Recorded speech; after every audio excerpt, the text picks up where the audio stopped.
I would like to give you a brief orientation of Teams, and I'm starting in my email because that seems to be where we start lots of things.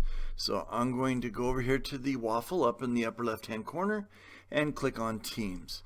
This is the online version of Teams. One of the things you'll see down in the corner when it pops up way down here is it says download the desktop app. The desktop app tends to run a little smoother on certain things, has less trouble I think with like online meetings and video applications, but this online version will pretty much do everything we need to do. This is the grid view, and essentially I have all the classes and teams that I'm a part of. I'm going to click on Freshman Cornerstone for a moment, and now I can see what's in every team. And for class teams, basically there's a post section, and that's what comes up first. There's a files section, and I want you to pay attention to that this has a class materials folder. This is general stuff, but if I have files for the class, I'll put those in there. There are more coming. And class notebook, we're not really using that, but that is an option for another day.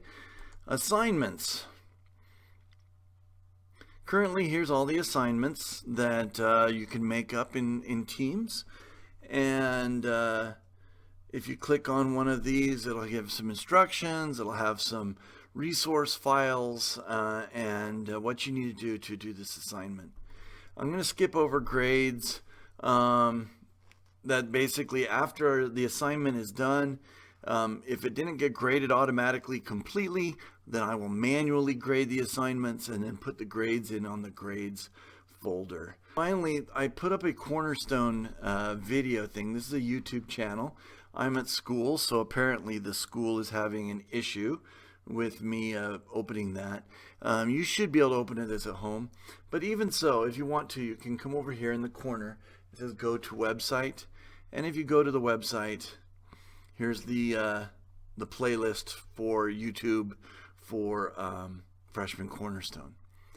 Now let's say you're not in Freshman Cornerstone. You can go back to all teams and it shows you all this. Now, I don't like jumping back and forth that much, so typically what I do is I'll come over here to switch view, and I will go to the list view, and I'll close that.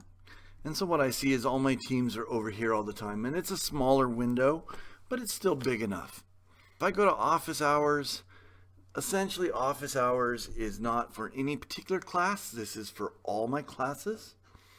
And to join office hours, if I go back to so down here, it'll say join or create a team. It'll be up here if you're in the grid view. But if I say join or create a team, then I sent via your email everybody a code to join the office hours. So I'd click on that, and after I entered a code, and it would make you part of the office hours team.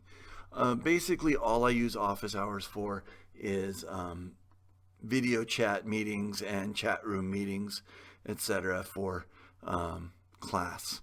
If you want to send me an individual chat message instead of doing email, you can click on chat.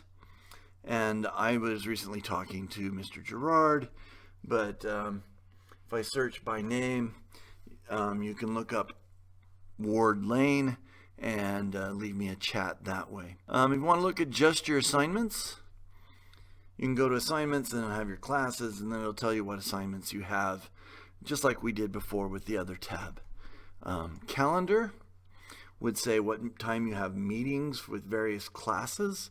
Once we start the phase 2 of this COVID stuff, your classes might have meeting times, etc., to talk with the teacher directly, and those will end up on your calendar. Also, if you want to talk directly to a teacher during office hours and they don't have a meeting going on at any particular time, then you can do a contacts, look up your teacher, and do a video chat with them. All right.